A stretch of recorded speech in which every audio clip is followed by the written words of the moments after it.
장래 희망이 무엇입니까? 오늘 말씀 제목입니다. 어떤 소녀가 물었어요. 할머니는 장래 희망이 뭐야? 할머니 당황했겠죠. 할머니가 그런 게 어딨니? 할머니는 그런 거 없어. 자, 여러분, 왜 할머니는 장래 희망이 없어야 할까요? 왜 할머니는 없을까요? 없어도 될까요? 뭐 살 날이 며칠 안 남아서 없나요? 그러면 할머니 언제 죽을 건데? 정했나요? 소녀는 그러면 얼마나 산다는 보장이 있나? 왜 아이들에게만 장래 희망을 묻고 어른들은 없어도 된다 생각하느냐? 제가 생각할 때는 살 날이 얼마 남았다 그것도 있지만 살아보니까 장래 희망이 있었는데 희망대로 안 되더라. 그래서 이제 희망 같은 거 없이 그냥 되는 대로 살지 않나. 하지만 저는 이 나이에도 장래 희망이 있습니다. 미래에 대한 소망을 가지고 계획도 세우고 있어요. 저는 어떤 계획을 세우고 있을까요? 또 저는 그러면 계획대로 희망대로 너무너무 잘 되니까 희망을 가지고 있을까요? 살다 보면 누구나 발견합니다. 내 소원대로 안 되는구나. 희망대로 안 되는구나.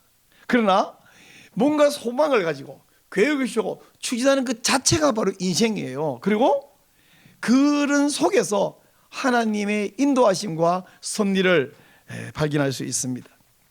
자, 한번 생각해 봐요. 하나님은 왜 우리가 계획한 대로 우리의 소대로 짝짝 이루어지지 않으실까요? 하나님이 이루어지지 않으면 우리는 어떻게 대처하면 좋을까요? 원하는 대로 안 될 때 예수님은 어떻게 하셨을까요? 이런 여러 가지 질문, 복잡한 질문에 대해서 오늘 본문이 우리에게 명쾌하게 답을 주고 있습니다. 오늘 본문을 통해서 저와 함께 본문을 살피면서 이런 질문에 대한, 인생의 질문에 대한 하나님의 답을 발견하시기를 바랍니다. 예수님께서 마귀 시험 세 가지를 물리치고 나서 얼마 있지 않아서 한 가지 소식을 들었습니다. 자기에게 요단강에서 세례를 베풀었던 세례 요한이 헤롯에게 잡혀갔다는 이야기예요. 헤롯 왕이 그 당시에 자기 동생의 부인을 뺏어서 결혼을 했거든요. 왕이 돼가지고. 그래서 세례 요한이 헤롯에게 그것을 잘못했다고 책망을 했더니 미워가지고 죽이려고 잡아 가두었어요. 자, 이 소식을 들었고 예수님께서 유대를 떠나서 갈릴리로 물러가셨습니다. 이 사건을 통해서 하나님께서 인생의 계획 그리고 하나님의 하시는 섭리에 대해서 우리가 잘 배울 수 있는 중요한 교훈을 주고 있습니다. 첫째, 무슨 교훈을 주고 있냐? 첫째는 하나님의 교체 타이밍은 틀림이 없다라는 것을 배울 수 있습니다. 한번 따라해 주시죠. 하나님의 교체 타이밍은 틀림이 없다. 요즘 SNS에서 사람들이 심심할까 봐 또 막 시끄러운 게 하나 있는데 그냐면 우리나라 축구 국가대표 선수들 사이에 불화가 있었다. 멱살을 잡았네, 때렸네, 어쨌네 막. 자, 이것에 대해서 일주일이 지나도 아직도 주로 뭐 비난과 이렇게 이런 조롱하거나 뭐 당장 물러가라 뭐 이런 이야기들이 많이 돌아다니는 걸 제가 보면서 저는 며칠 전에 언제까지 이렇게 욕하고 비난하고 있어 안 되지 않느냐. 그래서 제 나름대로 의견을 글로 썼는데 국민일보에 실어 놓았습니다. 오늘 우리 주보에도 실려 있는데 나중에 참고하시기 바라고요. 자, 축구할 때에 옛날에 달리 요즘은 그 중간에 교체하는 선수가 5명이래요. 교체 카드가 5장이다 이렇게 말하는데 어떤 선수를 초반에 투입하고 어떤 중간에 빼고 다른 선수 넣고 이 모든 결정은 감독이 해요. 감독이 심심할 때마다 교체하는 것도 아니고 선수가 빌비거리구나 이거 교체하는 것 뭐 있겠지만 그보다는 초반에 강한 이 공격수를 넣어서 초반엔 막 몰아붙일지 뭐 또는 초반에는 방어에 줄여가다가 상대방이 좀 힘 빠졌다 싶을 때 강하게 두들 것인지 뭐 오른쪽에 강하게 했지 왼쪽에 강하게 할 것인지 뭐 이런 모든 걸 계획하고 판단하고 선수를 투입하고 빼내고 이 모두 감독의 선택이고 그 결과도 감독이 책임을 집니다.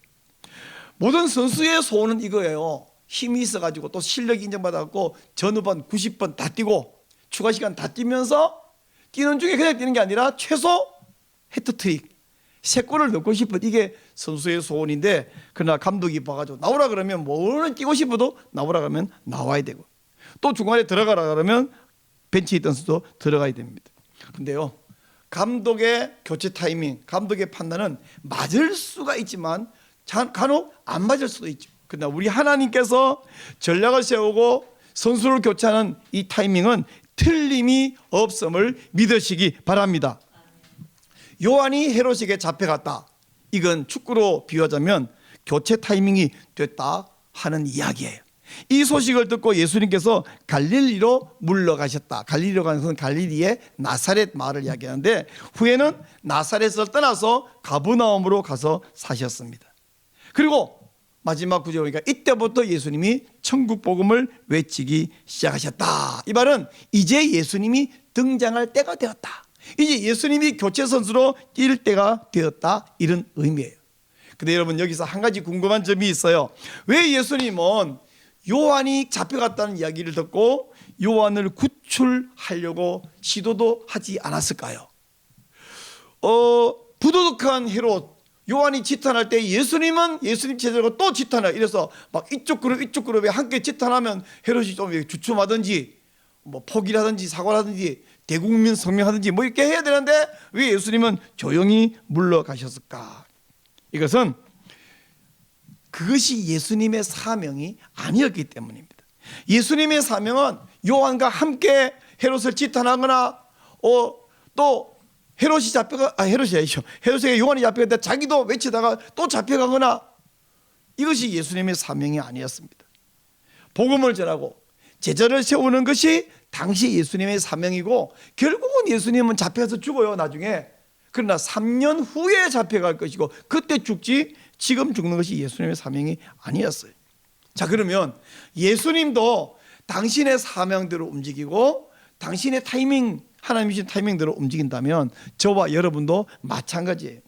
감독이신 예수님께서 벤치에 대기해라 그럼 대기해야 되고 일어나가 뛰어라 그러면 예 하고 뛰어나가야 되는데 한 가지 주의할 게 뭐냐면 벤치 있으라 하는 것은 너는 별 일 없고 쓸모없으니까 거기 앉아서 놀아라 이 말이 아니에요. 반드시 현장에 나가 뛰는 그 사람만 훌륭한 것이 아니고 벤치 선수는 그 사람을 쓸 타이밍이기 때문에 세워 놓는 거거든요. 그러므로 상상해 볼래요? 웃기지만은 벤치에 있는 선수가 자기는 이제 할 일 없으니까 신발 벗고 스타킹 벗고 발 딱 뻗어 편하게 있으면 말이 됩니까? 그러다 갑자기 감독이 어이 콜 이러는데 갑자기 그때 막 스타킹 신고 있으면 이거 잘려. 감독 부를 때 즉시 나갈 수 있도록 몸과 마음을 가다듬고 준비해야 됩니다. 이 축구라는 게 워낙 격렬하고 막 부딪히고 하는데 편하게 있다가 나갔던 거는 부딪히면 바로 상처 부상당하거든요. 뛰고 준비해 있어야 됩니다. 우리 하나님의 선수도 마찬가지예요. 성경을 보니까 하나님께 귀하게 쓰임받은 사람들, 요셉도 하나님께 준비하고 있었대. 감옥에 들어갔어도 감옥은 벤치잖아요. 거기서 준비하고 있었더니 즉시 투입해서 온 애국을 위해서 일할 수 있었고, 모세도 하나님께서 준비하고 있을 때 불러 쓰셨고, 다윗도 그저 들판에서 양이나 치고 있는 별볼 없는 소년에 불과했지만 준비하고 있으니까 하나님이 다윗을 쓰셨고, 언제나 준비된 사람, 그 사람들을 불러서 교체로 투입시키고 다음에 네 타이밍이다, 네 때가 왔다 이렇게 사용하신 것을 봅니다.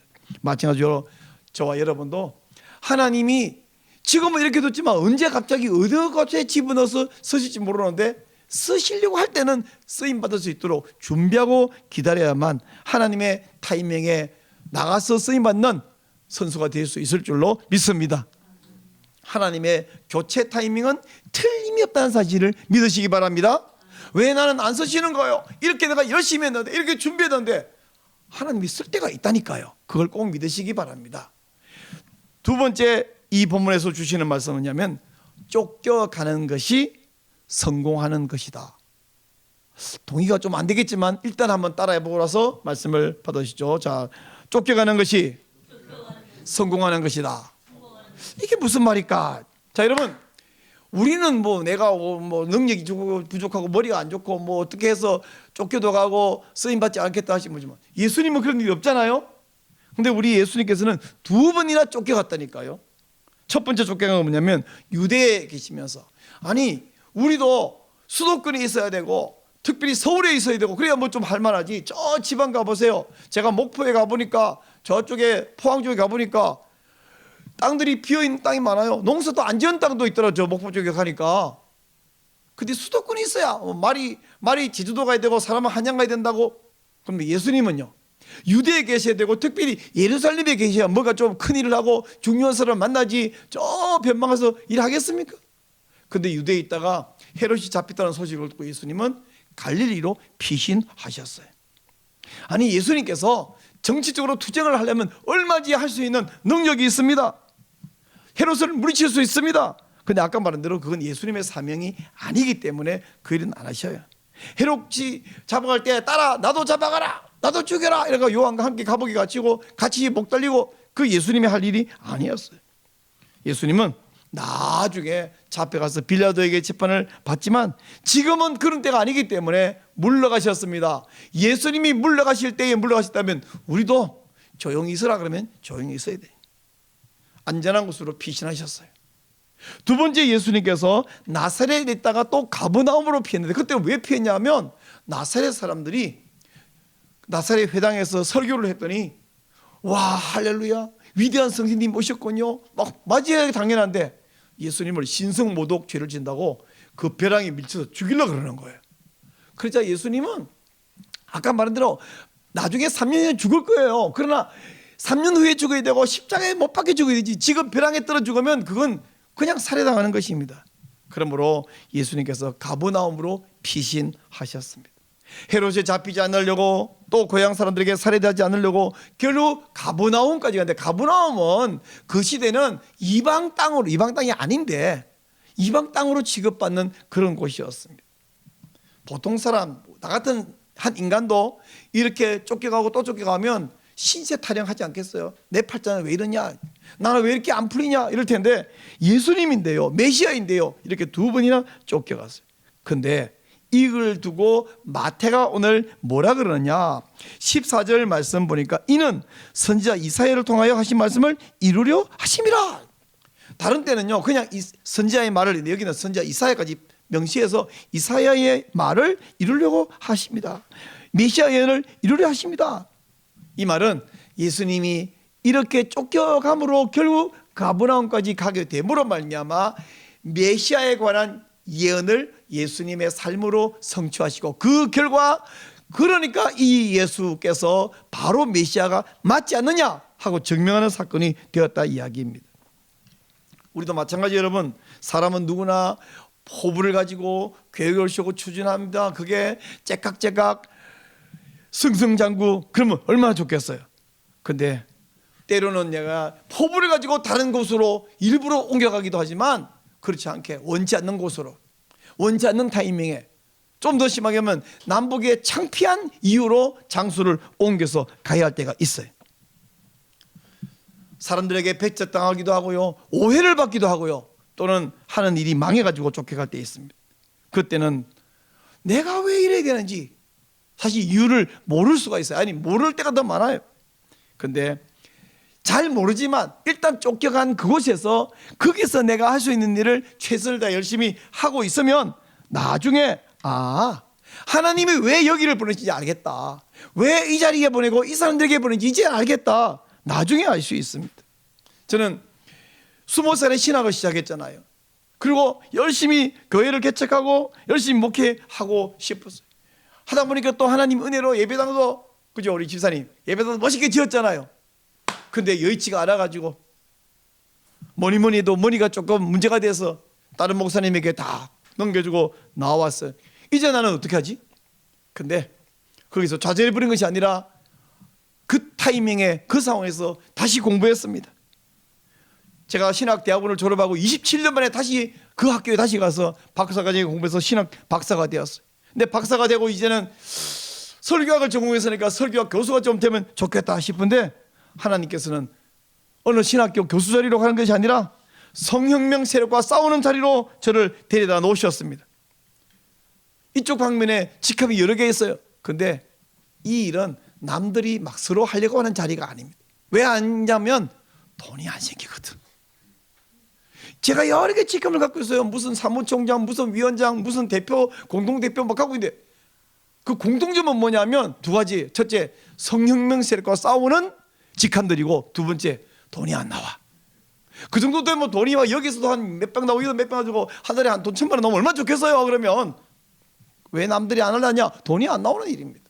알아주지 않는 일입니다. 그러나 이 일은 돈은 안 나오지만 한 지역 교회만 섬기는 일이 아니라 한국 교회 전체를 섬기는 일이고 한국 교회와 대한민국의 거룩성을 지키는 복되고 중요한 일에 제가 와서 일하고 있습니다.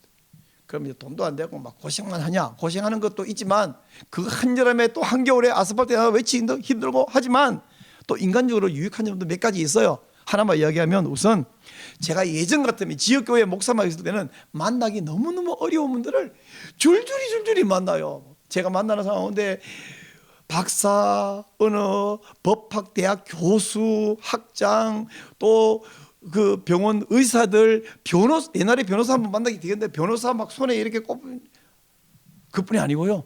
대통령실 들어가서 시민사회소통 수석님도 만나.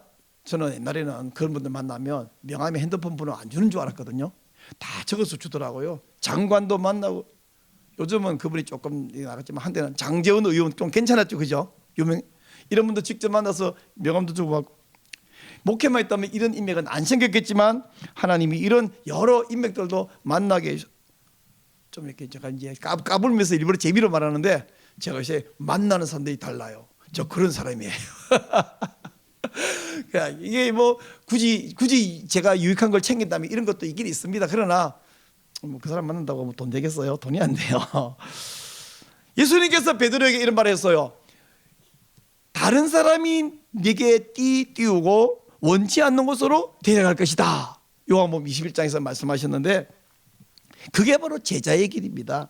예수 믿는 것은 잘 들어보세요. 예수 믿는 것은 내 소원을 주님이 들어주시는 것이 아니라 내가 주님의 소원을 들어주시는 것이에요. 자, 따라해 보세요.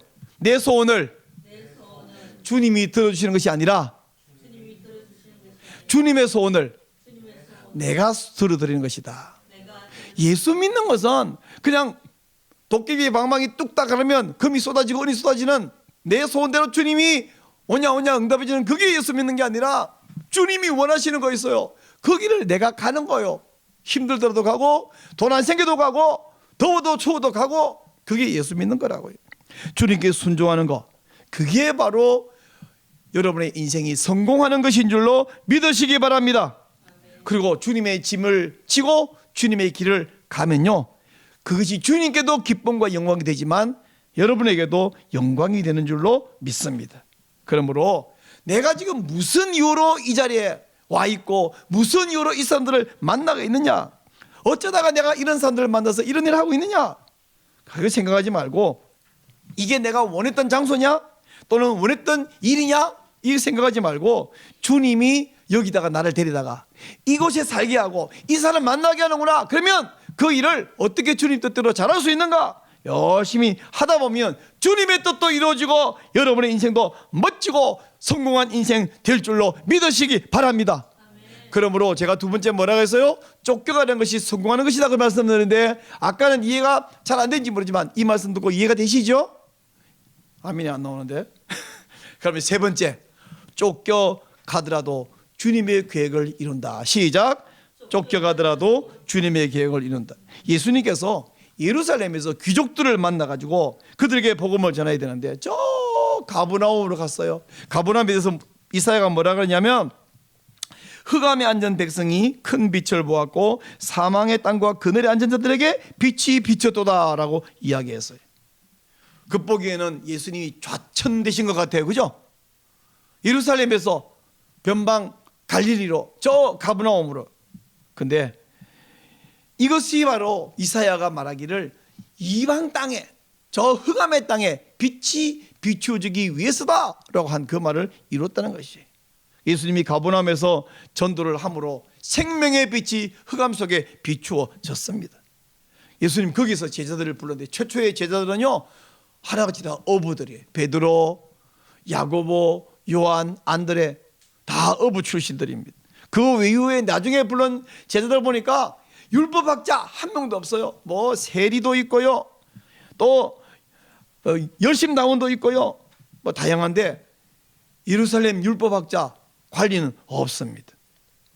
그러므로 여러분 예수님의 제자 가운데 어부 출신이죠. 어부 출신. 뭐 어부 출신은 예수 못 믿으라 이런 말이 아니라 온 세계를 보고만 하는 12명 뽑힌 제자 가운데, 그것도 우리가 흔히 수제자라고 하는 그룹에 베드로, 야고보, 요한, 안드레가 다 어부 출신이라고요.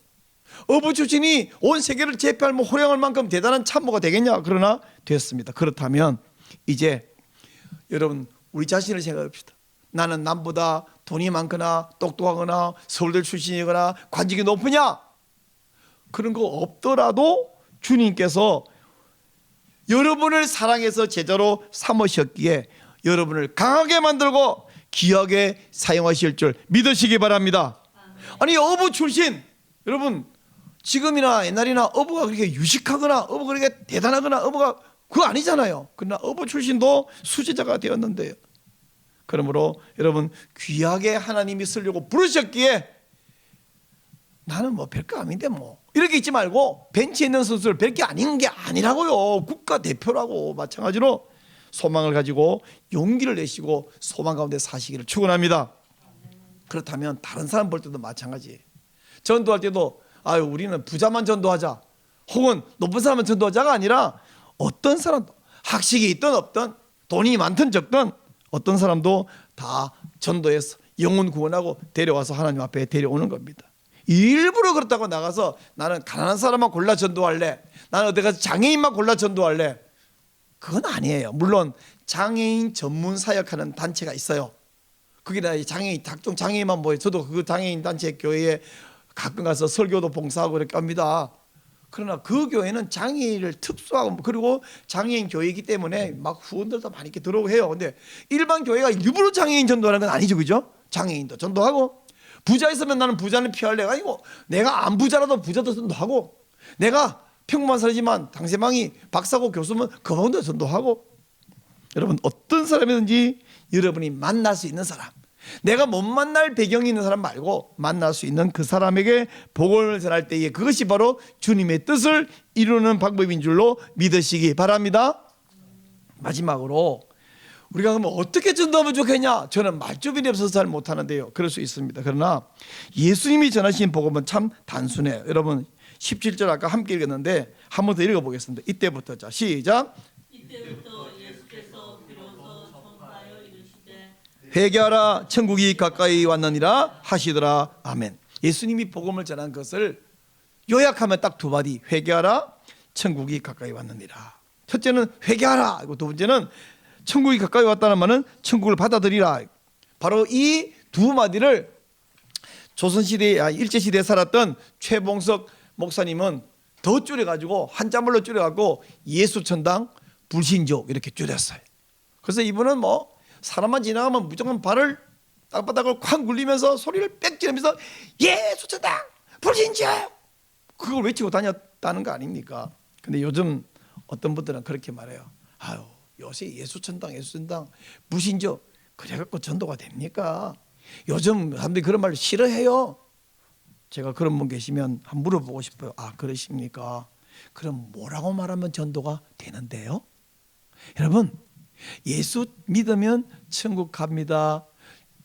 안 믿고 죄 지으면 지옥 가니까 회개하세요. 이 말을 사람들이 싫어해요. 맞아요. 그러면 뭐라 말하면 전도되는데요? 뭐라 말하면 될까요? 예수님은 회개하라 그랬어요. 회개하라. 아니 옛날이나 지금이나 잘났거나 못났거나 사람 보고 너 하는 거 지금 잘못됐고 못됐고 죄고 지옥 가니까 회개하라, 그 말 좋아할 사람이 있을까요 없을까요? 세상 천지에 없어요. 모든 사람은 자기가 옳다고 생각하고 있는데 예수님이 회개하라 그리고 천국을 받아들이라 이 말은 그거를 최봉석 목사님 방식으로 바꾸면 예수천당 불신지옥 이것입니다. 요즘 사람들은 불신지옥 안 믿으면 지옥 가요. 제가 한번 해봤거든요. 예수님 믿으라 한점 그냥 안 믿으시면 우리는 지옥 갈 수밖에 없는 처지, 그게 우리 운명입니다. 네 지옥 가라가 아니고 우린 지옥 갈 처지니까 예수 믿으라 그랬더니 그 말 앞에 사람이 그렇게 못됐냐고, 어떻게 사람 보고 지옥 가라 그러냐고. 아니 지옥 가란 게 아니고요 막 했어요. 우리는 원래 지옥 갈 운명이니까 지옥 가지 마시라고 예수 믿으라고 했더니 그 말이 아니에요.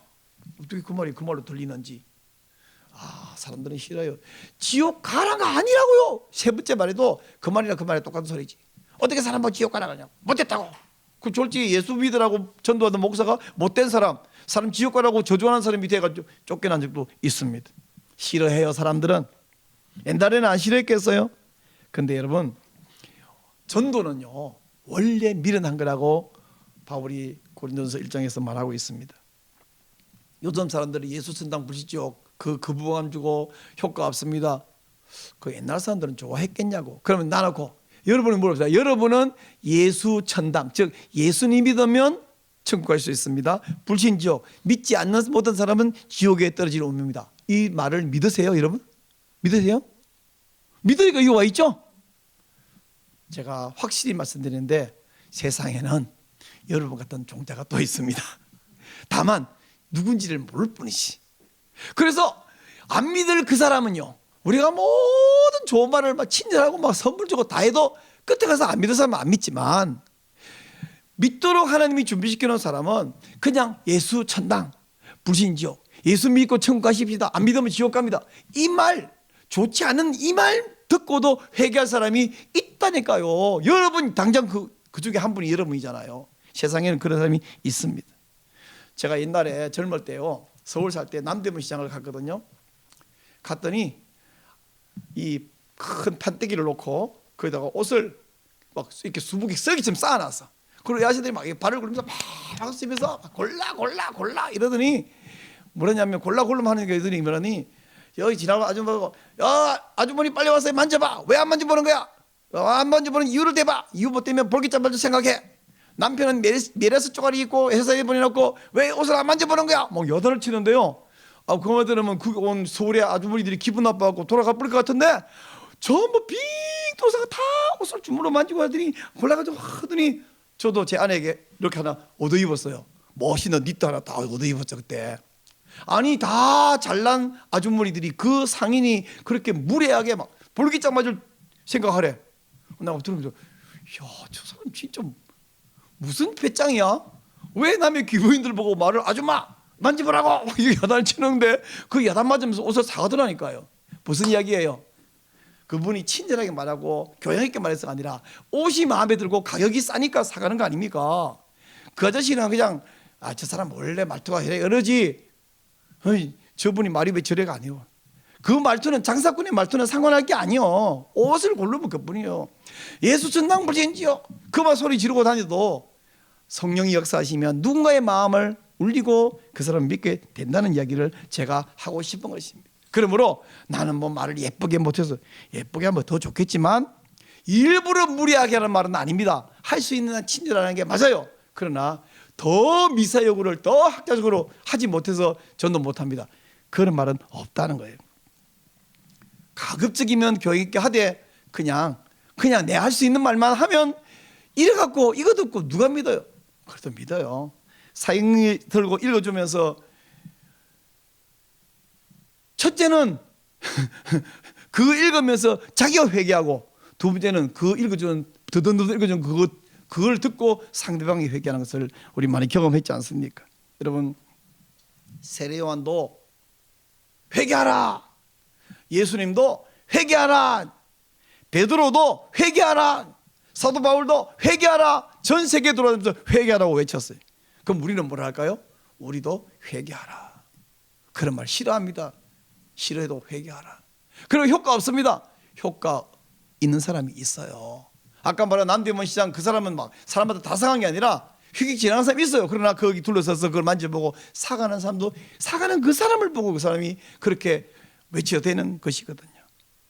의사는 반드시 환자에게 병명과 상태와 그리고 치료의 가능성, 치료에 또 불가능할 때는 몇 개월 정도 가능하지, 이걸 분명히 고지해 줘야 될 의무가 있어요. 이 사람이 보니까 석 달밖에 못 살 것이 99% 확실한데, 아유 괜찮습니다, 앞으로 잘 나을 거예요. 물론 석 달 후에는 안 아프겠지, 죽고 나면. 근데 거짓말을 하면 안 되는 것이, 가족이 말 못하면 의사가 대신 그 말을 해야 되거든요. 마찬가지로 예수님의 제자가 복음에 물 타면 안 됩니다. 회개하라, 불신 지옥이다, 그리고 예수 천당 믿고 천국을 받아들이라, 분명히 말이 됩니다. 회개하라, 이 말은 너는 죄인이란 소리인데 불신 지옥이란 말입니다. 우리 제자는 예수님이 하셨듯이 회개하고 천국을 받아들이라고 외쳐야 옳습니다. 그래야 사람이 구원을 받습니다. 원색적 복음을 전해야지 복음에 물타기 해가지고 그냥 교회 오면 복 받아요. 무슨 복이요? 오해하기 딱 좋죠. 여러분, 오늘 예수님께서 저 변방 가버나움으로 쫓겨가는 그 상황 속에서 우리에게 주시는 말씀은 하나님의 교체 타이밍은 틀림이 없다. 쫓겨가는 것이 성공하는 것이다. 쫓겨가더라도 하나님의 뜻을 이룰 수 있다. 그리고 복음은 원색적 복음, 어렵게 미사여구가 아니라 예수천당, 불신주, 이것을 전하는 바로 여러분에게 장래희망이 무엇입니까? 바로 이 복음을 전하고 하나님의 뜻을 이루고 하나님께 쓰임받는 이것을 하면 바로 그새 여러분의 장래희망을 두면 하나님의 계획과 일치해서 틀림없이 성공하는 삶을 살 수 있는 줄 믿으시고 여러분이 하나님께 쓰임받는 제자들이 되시기를 축원합니다.